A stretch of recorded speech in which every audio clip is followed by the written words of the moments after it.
오늘 또 그대의 최고의 날입니다.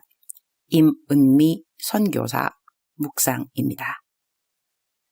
2020년 9월 19일 토요일 최고의 날. 나는 무엇을 두려워해야 하는가? 사무엘 하 1장. 아직도 두바이이다. 이제 3시간 후면 나이로비 가는 비행기를 탄다. 지금 한국은 새벽 4시가량. 그러니 지금 묵상을 해서 올려놓고 나는 비행기를 타면 한국에 계신 분들은 항상처럼 내 묵상을 새벽 6시가량 받게 된다. 케냐 도착하면 케냐 시간으로 새벽 6시가량인데 묵상 올리면 한국에서는 거의 저녁에 읽게 될 것 같아. 지금 올리고 떠나려고 한다. 입 양쪽이 다 쓰린 것을 보니 좀 피곤한가 보다. 나는 이런 적이 한 번도 없었는데 이렇게 입 양쪽이 찢어지는 경험도 살면서 해보니 기록에 남는 또 하루의 날이 되었음에 감사. 이제 어제 두바이에 있으면서 내 중보기도방 식구들과 카톡을 많이 했다. 내가 그동안 살았던 서울역 쪽 집에 주인 할아버지 결신기도 나를 따라하는 것을 우리 집에 나 공항에 데려다 주려고 왔던 니에쌤이 동영상을 찍어 놓았다. 그래서 그 동영상 올리고 미니 슈퍼 할아버지에게 마지막 전도하는 것도 니에쌤이 찍어 주어서리 그것도 올렸다. 올린 사진들 설명이 필요하기에 아래와 같이 나는 카톡방에 문자를 올렸다. 어제 한국을 떠나면서 모아 미니 슈퍼에 들렸어요. 제가 항상 단걸로 가는 슈퍼이죠. 제가 이곳으로 이사 오던 5년 전 여기를 처음 갔을 때 주인 할아버지가 얼마나 무서운 분이었는지요. 가게에는 부적 붙여놓고 저에게는 하나님 이야기를 전혀 못하게 만드신 분이었지요.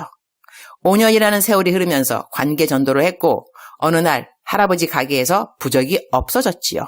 그리고 내가 설교 갈 때 들리면 아버님 저 설교하러 가요. 기도해 주세요. 이런 인사말을 들어도 허허 웃으시게 된 우리 슈퍼마켓 주인 할아버지. 떠나는 날 들려서 전도용 마스크 드리면서 결신문 같이 읽자고 하니 나랑 헤어지는 섭섭함으로 결신문은 안 읽으시고 계속 헤어져서 어떻게 하냐는 말씀만 거듭거듭 하시더라고요. 그래서 제가 두바이 오고 난 다음 문자 보냈지요. 결신문 잘 읽고 꼭 아멘 하셔야 한다고요. 크크. 방금 아래와 같은 문자가 왔어요. 결신문 읽고 아멘 했어. 할아버지 보낸 문자 그대로 올렸습니다. 사실 지금 제 묵상을 그냥 듣는 분들은 이 글자를 그대로 못 읽어서 사실 좀 이해가 안 갈 겁니다. 우리 할아버지가 받침도 좀 틀리세요. 하여튼 그래서 그 할아버지가 보낸 문자 그대로 올렸거든요. 한글 때로는 잘 못 치세요. 그래서 이제 위에 문자 읽는데 할아버지 음성 지원 확실하게 와 닿네요.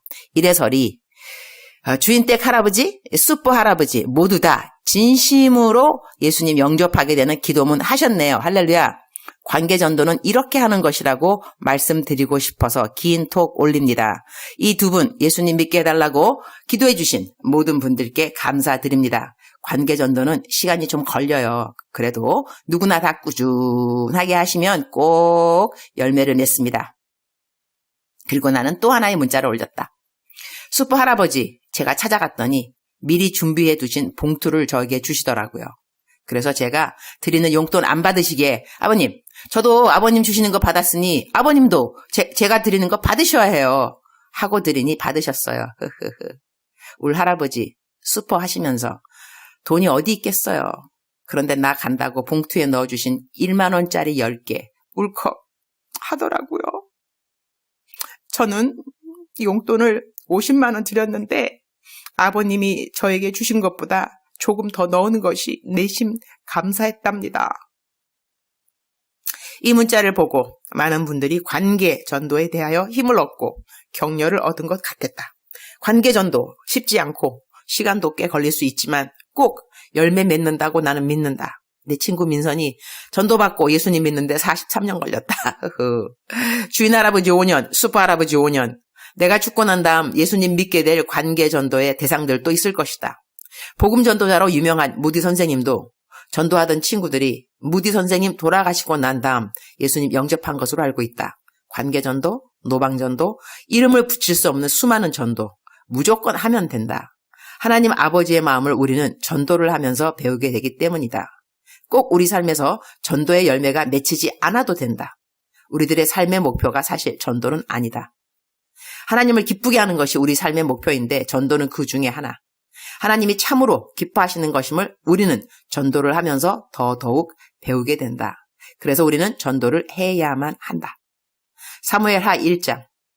다윗이 그에게 이르되 내가 어찌하여 손을 들어 여호와의 기름 부음 받은 자 죽이기를 두려워하지 아니하였느냐 하고 David asked him, Why were you not afraid to lift your hand to destroy the Lord's anointed? 사울 왕을 자기가 죽였다고 말한 아말렉 사람이 있었다. 사실 사울 왕은 자결을 하였다. 그러나 아말렉 사람은 자기가 죽였다고 거짓말을 한다. 다윗에게 상을 받으리라고 그는 생각한 것이다. 사무엘상에 이어서 사무엘하 나의 묵상도 내가 선택하는 묵상 구절 하나만 읽기보다는 내 묵상을 읽거나 듣는 분들은 사무엘하 전체를 한 장씩 읽어주시기를 강추한다. 나는 삶의 적용으로 막바로 들어간다. 여호와의 기름 부음 받은 자를 두려워하지 아니하였느냐 하는 이 말씀이 마음에 와닿는다. 이 말씀으로 사람들은 주의 종을 욕하거나 저주하게 되는 것을 두려워하라는 설교 말씀을 들었을 법하나 나는 거기에 포커스를 두고 싶지는 않다. 하나님의 종이라고 스스로 자기를 말해도 하나님의 종이 아닌 삭군 종들은 있으니까 말이다. 나는 그 부분에 대한 포커스보다 우리가 살면서 마땅히 두려워해야 하는 것과 그렇지 않은 것에 대한 구별을 생각하고 싶다. 통계에 의하면 우리 한국 사람들이 다른 나라 사람들보다 코로나에 대한 두려움이 더 높다고 한다.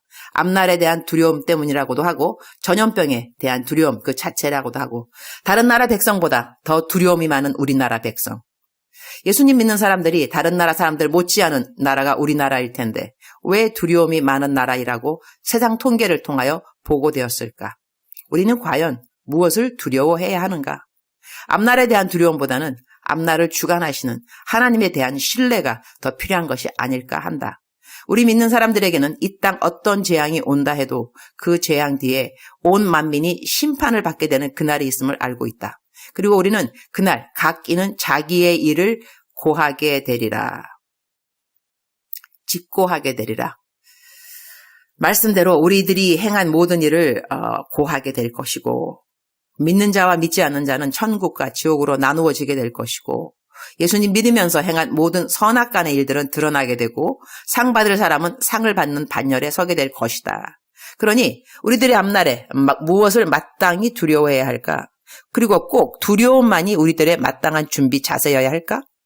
학교에서 어려운 공부를 하면서 졸업을 하게 될 때 상을 받는 사람은 미리 학교에서 알려준다. 나 상담학 박사학위 받을 때 졸업식 전에 미리 연락 왔었다. 졸업식에 최고 5등상 받는 학생 중 하나로 이름을 부를 것이니 준비하라는 것이었다. 나 그 말 듣고 얼마나 흥분되었었는지. 하나님이 심판하는 그날에 상 받을 사람들은 그날이 절대로 두려운 날일 리가 없다. 만민이 보는 앞에서 상을 받는 자신의 모습 상상이 가는가? 나는 그런 거 상상하면서 살고 싶다. 벌 받으면 어쩌지? 그렇게 주눅들면서 신앙생활 하고 싶은 마음이 없다. 주님, 오늘 또 최고의 날입니다. 무엇을 두려워해야 하는지, 무엇을 두려워하지 않아도 되는지 다시 한번 생각하게 해주셔서 감사합니다. 오늘은 케냐에 도착하는 날입니다. 케냐로 처음 파송받아 가는 날 담임 목사님과 한 인터뷰가 또 기억납니다. 자매님, 아프리카가 위험한 곳이라는데 가시겠습니까? 목사님, 제가 신학교 다닐 때 교수님이 그러셨는데요. 하나님의 뜻이 있는 곳이 가장 안전하고 하나님의 뜻이 없는 곳에 가는 것이 가장 위험하다고 하더라고요. 저는 지금 아프리카를 가지 않으면 위험해요. 목사님은 그 대답에 만족하셨고 나는 그날 막바로 그 자리에서 파송 안수를 받고 케냐로 떠났다. 주님, 지금도 여전히 동일하게 하나님의 뜻이 있는 곳이 가장 안전함을 믿습니다. 이제 제가 도착하면 기다리고 있는 많은 사역들이 있습니다. 지혜롭게, 순적함으로, 평강으로, 기쁨으로, 감사로 맡겨주신 모든 일을 잘 감당하게 해주실 주님을 찬양합니다. 주님 사랑합니다. 주님 감사합니다. 오늘 또 우리 주님 저를 보시면서 하루 종일 기쁘시면 참 좋겠습니다. 사랑하는 그대여. 사랑하는 그대여. 사랑하는 그대여. 두바이에서 그대에게 사랑의 고백을, 사랑의 부름을 해봅니다. 사랑하는 그대여. 이제 곧 저는 비행기를 타고 케냐로 날아갑니다. 5시간 반 가량 걸리겠죠. 사랑하는 그대여, 이제 케냐에서 그대를 만나게 되겠습니다. 하나님은 오늘도 그대와 함께 하시고, 그리고 오늘 그대는 절대로 세상 사람들이 두려워하는 그 두려움을 마음에 가져서는 안 됩니다. 오케이? 안 됩니다. 들으셨죠? 하나님이 기뻐하시는 마음은 두려움이 아닙니다. 하나님은 우리를 향하여서 좋은 생각을 갖고 계십니다. 오늘 또 그 생각은 동일하십니다. 하나님은 그대를 오늘 또 돌보아 주실 것입니다. 하나님의 말씀에 순종하며 살 수 있도록 힘을 주실 것입니다. 기도하시기 바랍니다. 그대 혼자 할 수 없지만 그대의 연약함은 곧 예수 그리스도의 강함이 됩니다. 그가 내 안에, 내가 그 안에. 놀라운 예수님은 그대 안에 오늘 또 내주하고 계십니다. 그대는 승리자입니다. 항상 승리하게 되어 있습니다. 예수 그리스도 항상 승리하시는 분이 그대 안에 내주하시기 때문에 그렇습니다. 사랑하는 그대여, 사랑하는 그대여, 사랑하는 그대여, 오늘도 가자. 힘차게 주님과 함께 동행하는 그대 축복합니다. 사랑합니다. 축복합니다.